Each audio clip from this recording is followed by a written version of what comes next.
Herman Webster Mudgett was an American man born in 19th century, exactly in 1861. He was the first generation of the immigrated parents from England.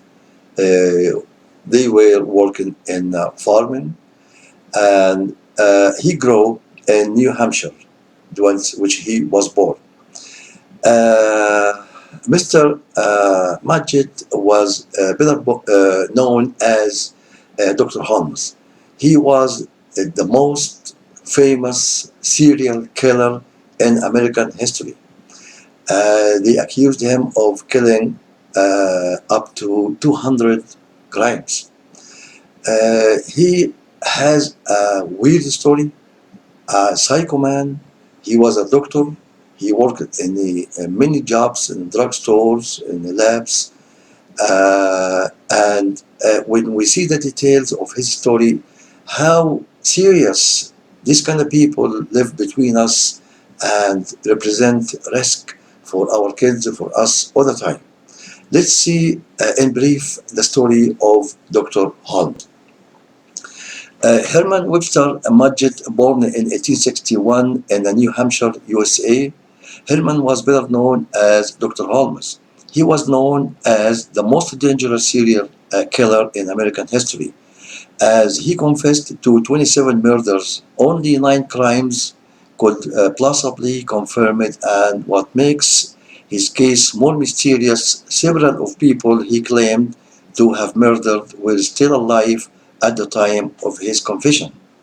U.S. media claimed in 1940 that he killed as many as 200 victims were killed in mixed-use building he owned. This building was 3 miles west of the 1893 World Fair Exposition, supposedly called World Fair Hotel, but informally called the Murder Castle, which evidence suggests the hotel portion was never truly open for business. Besides being a serial killer, Holmes was also a con artist and a bigamist. The subject of more than 50 lawsuits in Chicago alone. Holmes was executed in 1896 by death, hanging at age of 34 years old. Holmes was enrolled in the University of Vermont at age of 18, but was dissatisfied with the school and left. After 1 year, then he joined the University of Michigan's Department of Medicine and Surgery, which he graduated after passing all exams. While enrolled, he worked in an anatomy lab. Years later, when Holmes was suspected of murder and claimed to be nothing but an insurance fraudster, he admitted to using cadavers to defraud life insurance companies several times in college. The housemates of Holmes described him as treating his wife violently, and she moved back to New Hampshire. After that, Holmes moved to New York, which a rumor spread that Holmes had been seen with a little boy who later disappeared. Holmes claimed the boy went back to his home in Massachusetts. No investigation took place, and Holmes quickly left the town. He went to Pennsylvania and he took a position in a drugstore. But while he was working, a boy died after taking a medicine that was purchased at the store. Holmes denied any involvement in the child's death and immediately left the city. Always mysterious crimes around him wherever he goes. In his confession after his arrest, Holmes claimed he had killed his former medical school classmate, and he was married to 3 ladies in one time and had kids from all of them. Holmes moved to Chicago and he got a job in a drugstore owned by an elder lady, Dr. Halton. And he was hard-working employee and eventually buying the store. After a while, Halton's husband as an old man who quickly vanished along with his wife. Holmes purchased an empty lot across from drugstore where construction began in 1887 to a two-story mixed-use building.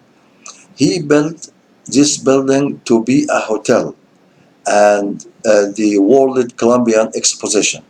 The hotel portion was never completed. There were the soundproofed rooms and mazes of hallways, some of which seemed to go nowhere. Many of the rooms were outfitted with chutes that would drop straight down to the basement, where Holmes had acid vats, quicklime, and the crematorium to dispose of his victims' bodies. More and more details of murders led to his arrest.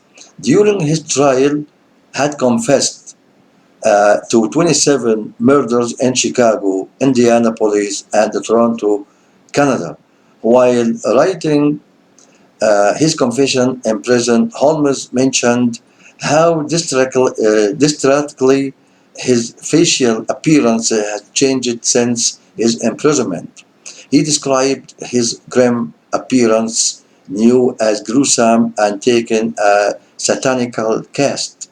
And he wrote he was now convicted that after everything that had been done, he was beginning to resemble the devil.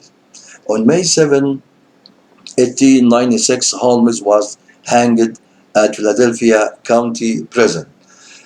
Uh, the story of Dr. Holmes is a very big story. Details is a huge details. All his life, whatever he goes around him, a mystery crimes happens. And he was feeling very good to torture his victims and kill them and get rid of this bodies. He has a medical background by disposing these bodies with the acids or cutting parts or cremated. In fact, the until now, nobody know what was behind Dr. Holmes led to this kind of crimes, and he was a very cold blood, doesn't feel any guilty, even within the period his trial before hanging, he was very stable, doesn't feel any kind of fear of the death penalty will lead him to the hanging. Was a strange man, very calm, and at the same time, the information he gave until last second not true. And until 1940, the investigators to find out the vanished people were killed by his hands, by Dr. Holmes' hands. The most famous movie maker, Alfred Hitchcock. He was a producer and filmmaker, and he was always make horror movies. Was inspired and affected with the story of Dr. Holmes, so he created his movie Psycho in 1960. He just showed in this movie one crime. He took it from the stories of Dr. Holmes as a hotel in a remote area, and the secretary, she was in trouble with her fiance. They can find money to get married, and she took the money from her company, which her manager gave her envelope to deposit to her to the bank. And in her way to her husband, she got one night in this hotel. And the hotel cleric was a psycho man. The story was around him. It's a long story for the movie. I believe most of the people know about this movie. This psycho man, he was has a kind of schizophrenia. The pretend he's his mother and him, and finally he killed the girl, and he get rid of her body and her car in the lake nearby the hotel. The idea Alfred Hitchcock inspired from this Dr. Holmes. Dr. Holmes has this hotel were never opened for business, and it was a murder castle. People goes inside this hotel, never come back. So how many people psycho live between us, and they represent a kind of danger and risk every day for our community, and we can know them. They show us behave in a good behave and very soft talker, and in fact they are a psycho. The story of Dr. Holmes, it was a very big, famous story in United States history as a serial killer, and still until today, when we see the scale of the serial killers in the world, Holmes be on the top. So hopefully we can discover those kind of dangerous people between us to be safe in our community. Thank you very much and see you next time.